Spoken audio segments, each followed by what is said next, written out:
Sorry guys, this is Mrs. Russ and this is part two. We solved for A in part one, that's going to be 50, and then my video cut off. So the next thing we need to solve for is B, and B is part of a straight angle. So this is A, or 50, and then we have B. A straight angle equals 180 degrees. So to find B, I have to subtract 50. And I get 130 degrees for B. And remember, you're going to be writing this down and attaching it either to your paper or trying to do it in the box, which is probably not great, but okay. And then C, so angle A and angle C are vertical angles, and you can write that down. Or you can say, all right, I know that angle B and C are supplementary, or they make a straight angle. So you have angle B is on one side or angle C is on the other side. I don't think I did this to scale. So this is 130 degrees. So I would subtract and I get 50 degrees for C. So that's the answer to 8. And please make sure that you ask any questions that you need to ask. All right, number 9, we are writing 125% as a decimal number. So to go from a fraction, decimal, percent, decimal to percent, I would multiply by 100, but to go from percent to decimal, I divide by 100. So I go 125% is 125 per 100. And when I divide that, and when I say divide, I mean 100 into 125, I'm going to get 1.25. I think this might be one everybody got correct. Number 10. So again, if we have our fraction, decimal, percent, number 10 says write 8/5 as a decimal number. So fraction to decimal is divide.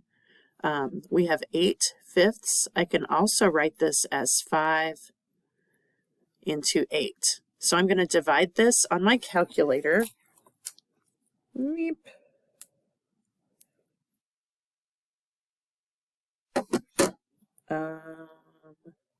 8 divided by 5 is 1.6. Sorry, that took longer than it should have. All right. All right, number 11, a few of you got number 11 incorrect, and that is okay. So number 11 says round 15.54, and that's the repetend, it's under the line, to 3 decimal places. So what I'm going to do is I'm going to write out 15.54 with the repetend, and if I write it out a little bit, because I need to round it, I'm rounding it to 3 decimal places after the decimal. So I'm rounding it to this number, so I'm going to look at this number. Since this number is less than 5, I'm just going to keep the 5. If it were over 5, I would bump this up to 6. So when I round it, I get 15.545. Okay. Number 12, it says divide 3.4 by 9. And write the quotient, which is the answer to a division problem, with the bar over the repetend. So the answer to this one, let me go back to my calculator. So 3.4 divided by 9 gives me 0.377 all the way here. Okay, now on the test, if you wrote 0.37, if you wrote 0.377 and whatever, those are both correct. Okay, but then there was a question on the test that said which number should have the bar over it, basically, and that would be 7. So any of these are correct for the first part, and then this is correct for the second. Let me know again if you have questions. Number 13. All right, let me change colors. 13 is 12 over 9 is equal to 0.8 over m. And I'm going to use different colors here. So to cross multiply,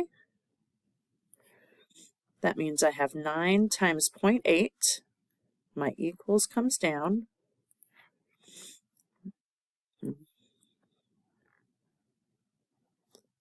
and I have 12 times m. So let me go ahead and multiply this.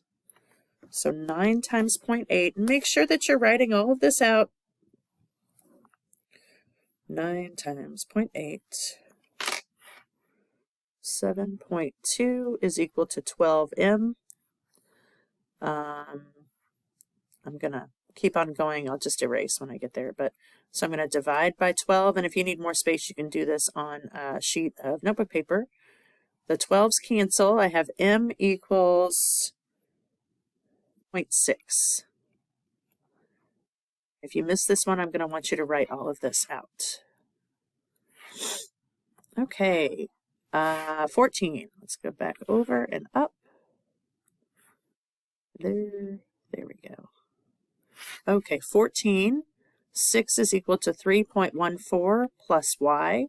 Since this is addition, we will always subtract. Subtract 3.14.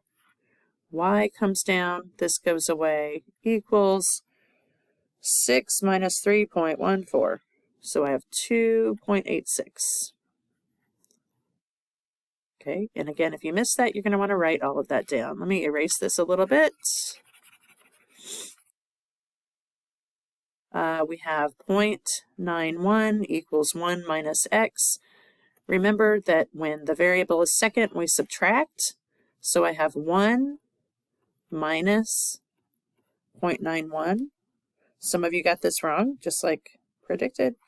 And I get 0.09, actually, sorry. So I want you to write all of this out if you did get that one wrong. Oh boy, fractions. Okay, I'm going to get a larger page for this. Hold on.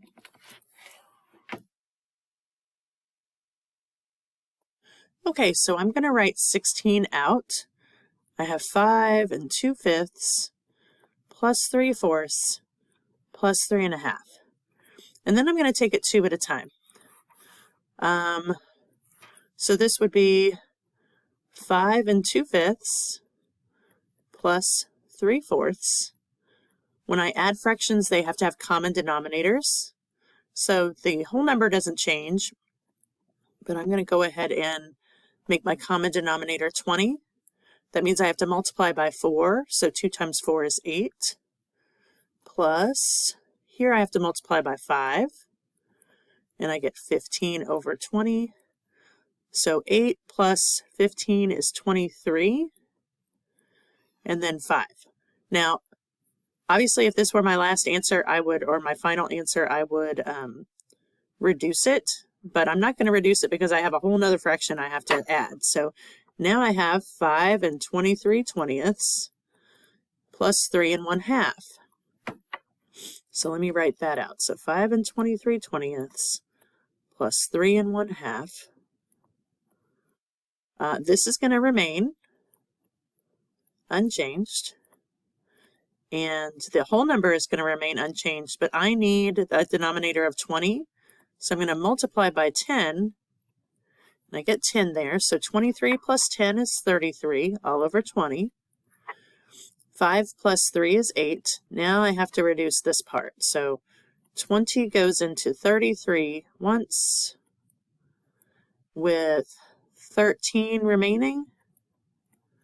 So now I have to add this back. Add. And I get 9 13/20. If you got this wrong, you can work it out all you want, or you can write down what I wrote down, but I want you to go through the steps. One of the reasons why I think students get these problems wrong is because they don't want to do them, because they are hard and they take work. But that's 5 points that you missed, so that's unfortunate. All right, 17, we're doing some subtraction. 5 1/4 minus 3 minus 1 1/6. So we know we have to do what's in the parentheses first.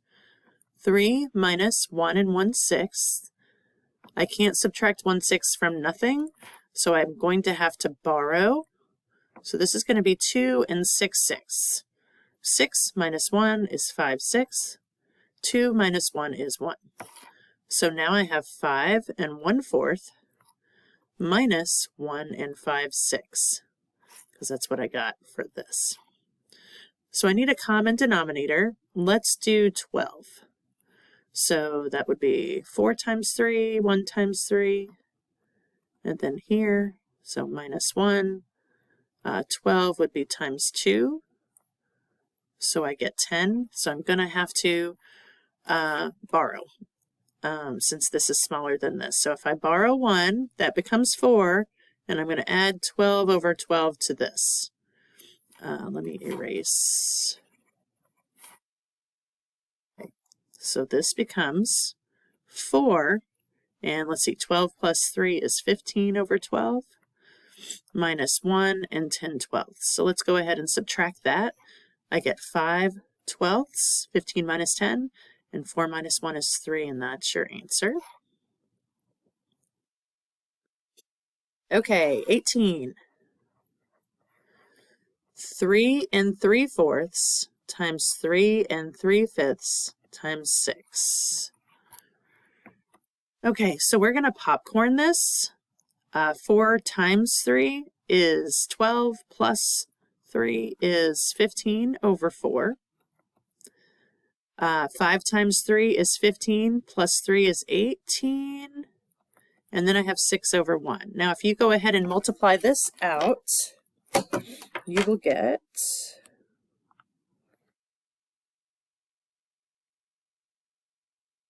okay, so you get 16/20 over 20. And then if I divide that, I get 81. Several of you got that one right. 19, 10 2/3 divided by 4. So I'm going to popcorn this. 3 times 10 is 30, plus 2 is 32 for 3, divided by 4 over 1.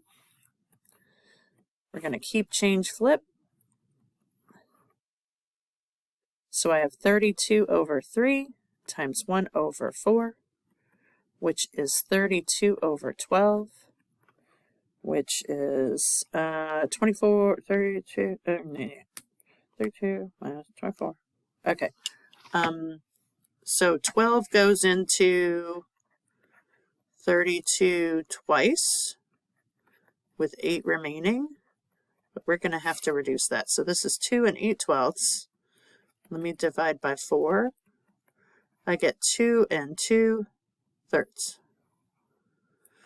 Okay, and then the last one, 20. I don't know if anyone got it wrong, but it's so 20 is 0.8 into 1.44. So 1.44 divided by 0.8, which is 1.8. And that's your answer. Let me know if you have any questions.